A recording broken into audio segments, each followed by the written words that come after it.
Hello everyone, welcome to my YouTube channel. तो देखिए, आज की हमारी class child development and pedagogy CDP से है और इस वीडियो में सीडीपी के previous year question paper solve करेंगे, जो कि सीटेट सितंबर के लिए सारे क्वेश्चन बेहद ही महत्वपूर्ण है। सो आप लोग वीडियो पर कंटिन्यू बने रहिए और कंटिन्यू जितना हो सके अपने एग्जाम की प्रैक्टिस करते रहिए। तो चलिए आइए इसमें पहला वाला क्वेश्चन करते हैं। क्वेश्चन नंबर फर्स्ट में कहा जा रहा है कि हार्वर्ड गार्डनर के सिद्धांत में सोच को व्यक्त करने के लिए धारा प्रवाह और लचीले ढंग से भाषा का उपयोग करने की क्षमता डाट डाट बुद्धि की विशेषता है। तो देखिएगा यहाँ पे ऑप्शन देखिए, पहला वाला ऑप्शन पहला है भाषाई, उसके बाद सेकंड है प्रकृतिवादी, ऑप्शन नंबर थर्ड है स्थानिक तथा ऑप्शन नंबर फोर्थ है अंतःवैयक्तिक। तो देखिए भैया यहाँ पे कि हार्वर्ड गार्डनर ने बुद्धि को एक नहीं बल्कि कई स्वतंत्र प्रकारों में बांटा है। और भाषाई बुद्धि का अर्थ है कि शब्दों, ध्वनियों, लय और अर्थ के प्रति संवेदनशीलता। और इस बुद्धि वाले व्यक्ति बोलने, लिखने और समझने में दक्ष होते हैं।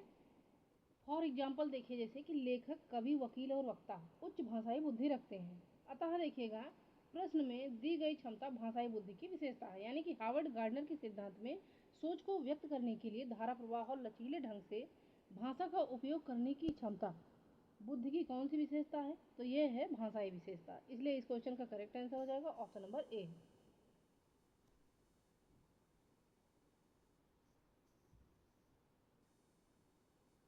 अब देखिएगा नेक्स्ट नंबर क्वेश्चन।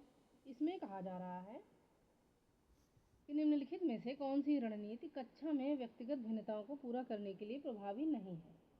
तो ऐसी कौन सी रणनीति है जो कि कक्षा में व्यक्तिगत भिन्नताओं को पूरा करने के लिए प्रभावी नहीं है? तो पहला वाला ऑप्शन देखिएगा कि छात्रों के शाब्दिक और अशाब्दिक संचार में विचार करना, या फिर सेकंड है कि भिन्नताओं को पहचानना और सम्मान करना। उसके बाद ऑप्शन नंबर थर्ड देखिएगा, यहाँ पे थर्ड में कहा जा रहा है कि विविध शैक्षणिक भिन्नताओं का प्रयोग करना। और ऑप्शन नंबर फोर्थ देखिएगा कि छात्रों में कमियों को पहचानना और उन्हें ठीक करना। तो देखिएगा यहाँ पे कि प्रभावी रणनीतियों भिन्नताओं को पहचानती हैं और उनका सम्मान करती हैं, ठीक है, और विविध शिक्षण विधियों का उपयोग करती हैं, और छात्रों की शाब्दिक और अशाब्दिक संचार पर ध्यान देना भी सहायक है। लेकिन देखिए कि छात्रों में कमियों को पहचानना और उन्हें ठीक करना सही नहीं है। केवल कमियों पर ध्यान देने से छात्रों में हीन भावना और तनाव बढ़ता है और यह उनके सीखने की गति और आत्मविश्वास को नुकसान पहुंचाता है। इसलिए यह रणनीति व्यक्तिगत भिन्नताओं को संबोधित करने में प्रभावी नहीं है। इसलिए इस क्वेश्चन का करेक्ट आंसर हो जाएगा ऑप्शन नंबर डी कि छात्रों में कमियों को पहचानना और उन्हें ठीक करना। ये जो है तो ये प्रभावी रणनीति नहीं है। अब आइए देखिएगा अगला वाला क्वेश्चन। नेक्स्ट क्वेश्चन देखते हैं यहाँ पे। इसमें कहा जा रहा है 4 वर्ष के राहुल को एक गुड़िया उपहार में मिलने पर वह बोला, मैं इसका क्या करूँगा? लड़के गुड़ियों से नहीं खेलते। अब यह क्या दर्शाता है? तो यह लैंगिक प्रासंगिकता दर्शाता है, या लैंगिक पक्षपात दर्शाता है, या लैंगिक रूढ़िवादिता दर्शाता है, या ऑप्शन नंबर फोर्थ है कि लैंगिक समता दर्शाता है। तो देखिए कि राहुल का कहना है कि लड़के गुड़ियों से नहीं खेलते और वह 4 वर्ष का है, और यह विचार उसने समाज में सीखा है। और यह उदाहरण दर्शाता है कि समाज ने लड़कों के लिए एक निश्चित भूमिका खिलौना तय कर दी है और गुड़िया को जो है तो लड़कियों का खिलौना मानना एक रूढ़िबद्ध धारणा है। इसलिए इस क्वेश्चन का राइट आंसर हो जाएगा ऑप्शन नंबर सी, लैंगिक रूढ़िवादिता।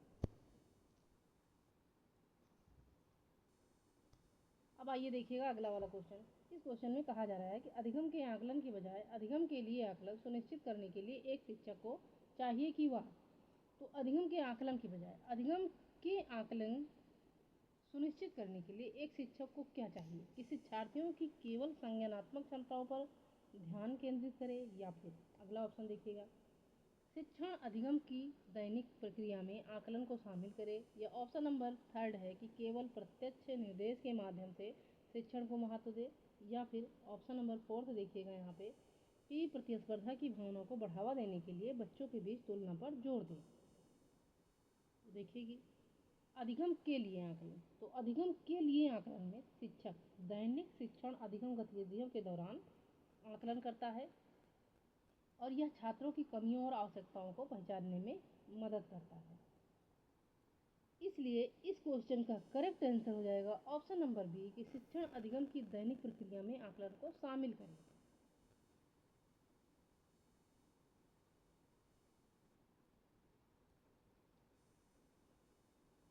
अब देखिएगा अगला वाला क्वेश्चन।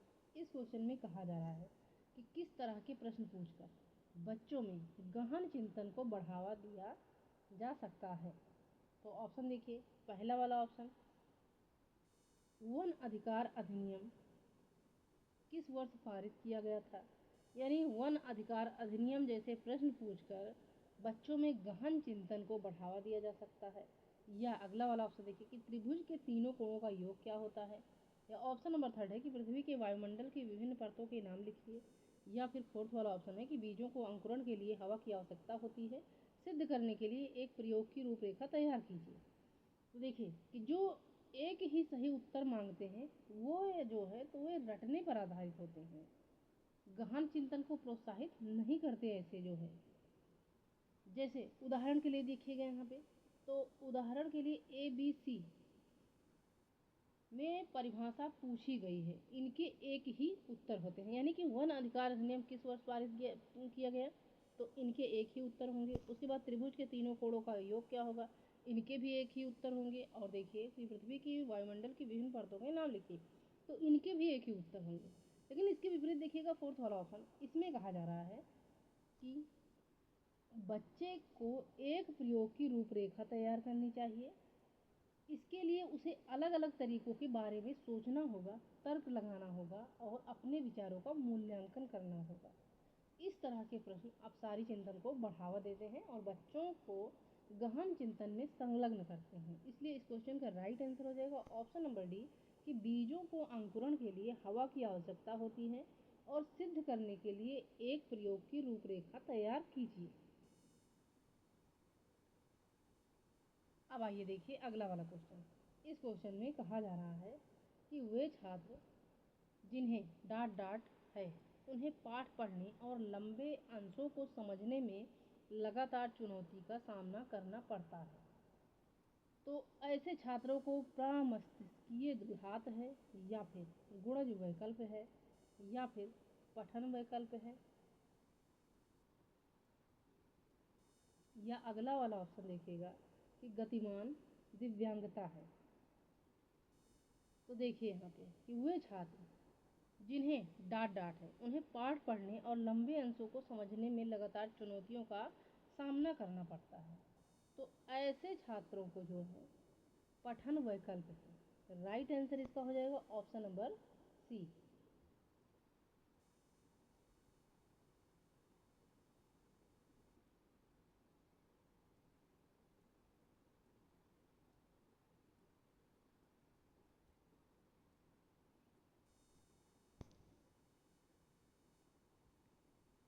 अब देखिएगा अगला वाला क्वेश्चन। इस क्वेश्चन में कहा जा रहा है कि सुविधाहीन और वंचित समूहों के शिक्षार्थियों को संबोधित करने के लिए एक शिक्षक को क्या करना चाहिए।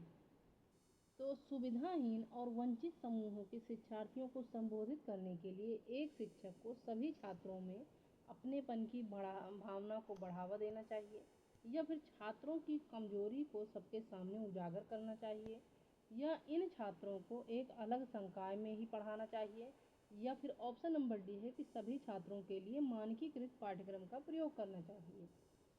तो देखिएगा यहाँ पे कि सुविधाहीन और वंचित समूह के शिक्षार्थियों को संबोधित करने के लिए एक शिक्षक को सभी छात्रों में अपनेपन की भावना को बढ़ावा देना चाहिए। करेक्ट आंसर इसका हो जाएगा ऑप्शन नंबर ए।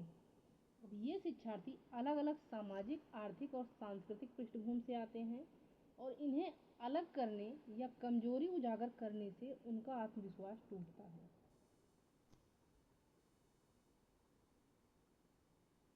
और मानकीकृत पाठ्यक्रम भी उनकी विविध जरूरतों को पूरा नहीं करता है। ठीक है,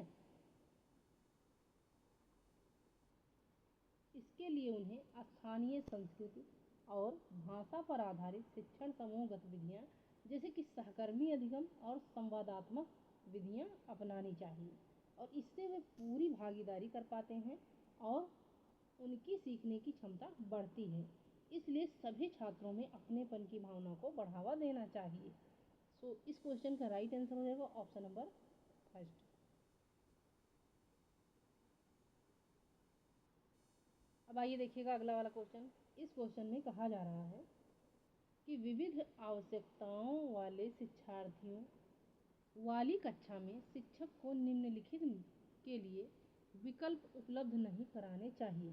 तो विविध आवश्यकताओं वाले शिक्षार्थियों वाली कक्षा में शिक्षक को निम्नलिखित के लिए विकल्प उपलब्ध नहीं कराने चाहिए। तो कैसे विकल्प उपलब्ध नहीं कराने चाहिए? विषय वस्तु या का प्रस्तुतिकरण के विकल्प, या संचार और अभिव्यक्ति के, या ऑप्शन नंबर सी है सूचना के दृष्टिकोण के, या डी वाला ऑप्शन देखिए कि शिक्षार्थियों के बारे में रूढ़िबद्धता के। तो देखें आप कि विविध आवश्यकताओं वाली कक्षा में शिक्षक को चाहिए कि विषय वस्तु को छात्रों की जरूरतों और रुचियों के अनुसार प्रस्तुत करने के विकल्प देने, और संचार और अभिव्यक्ति के विभिन्न तरीके उपलब्ध कराना, जैसे कि प्रत्येक छात्र के सूचना के दृष्टिकोण को महत्व देना। परंतु शिक्षक को शिक्षार्थियों के बारे में रूढ़िबद्धता जैसे कि जाति, लिंग, पृष्ठभूमि के आधार पर पूर्व धारणा के विकल्प नहीं देने चाहिए। रूढ़ धारणा जो है तो छात्रों के सीखने और आत्मविश्वास को नुकसान पहुंचाती है, जबकि समावेशी शिक्षा विविधता को सकारात्मक रूप से स्वीकार करती है। इसलिए देखिए कि शिक्षक को केवल शिक्षार्थियों के बारे में, यानी कि ऑप्शन नंबर डी जो है इस क्वेश्चन का राइट आंसर हो जाएगा कि शिक्षक को केवल वे विकल्प प्रदान करने चाहिए जो सभी छात्रों की भागीदारी और विकास को प्रोत्साहित करें, न कि उन्हें सामान्यीकृत या लेबल करने वाले विकल्प हों। इसलिए इस क्वेश्चन का राइट आंसर हो जाएगा ऑप्शन नंबर डी। अब चलिए देखिएगा अगला वाला क्वेश्चन। इस क्वेश्चन में कहा जा रहा है कि दिव्यांग छात्रों की शिक्षा के संदर्भ में निम्नलिखित में से किस प्रावधान को राष्ट्रीय शिक्षा नीति 2020 द्वारा बढ़ावा नहीं दिया गया है? तो ऑप्शन नंबर फर्स्ट देखिए उपयुक्त इमारती ढांचे को, सेकंड है प्रत्येक विद्यार्थी के लिए एक शिक्षा और निजी शिक्षक की, या फिर अनिवार्य विशेष शिक्षा, या फिर ऑप्शन नंबर डी है उपयुक्त तकनीकी सुविधाएं। तो देखिएगा यहाँ पे कि यह नीति दिव्यांग छात्रों के लिए समान अवसर, उपयुक्त इमारती ढांचा, व्यक्तिगत सहायता जैसे प्रत्येक के लिए एक शिक्षक या निजी शिक्षक और उपयुक्त तकनीकी सुविधाएं प्रदान करने पर बल देती हैं। इसमें विशेष शिक्षकों की भर्ती और क्रॉस डिसेबिलिटी प्रशिक्षण का प्रावधान है, लेकिन यह अनिवार्य विशेष शिक्षा को अलग व्यवस्था के रूप में बढ़ावा नहीं देती है, और इसके बजाय एनईपी यानी न्यू एजुकेशन पॉलिसी 2020 सभी बच्चों को सामान्य कक्षाओं में शामिल करने और उनकी आवश्यकताओं के अनुसार सहायता देने के विकल्प देने की वकालत करती है। इसलिए जो है ऑप्शन नंबर सी आपका यहाँ पे करेक्ट आंसर हो जाएगा कि अनिवार्य विशेष शिक्षा को राष्ट्रीय शिक्षा नीति 2020 द्वारा बढ़ावा नहीं दिया गया है।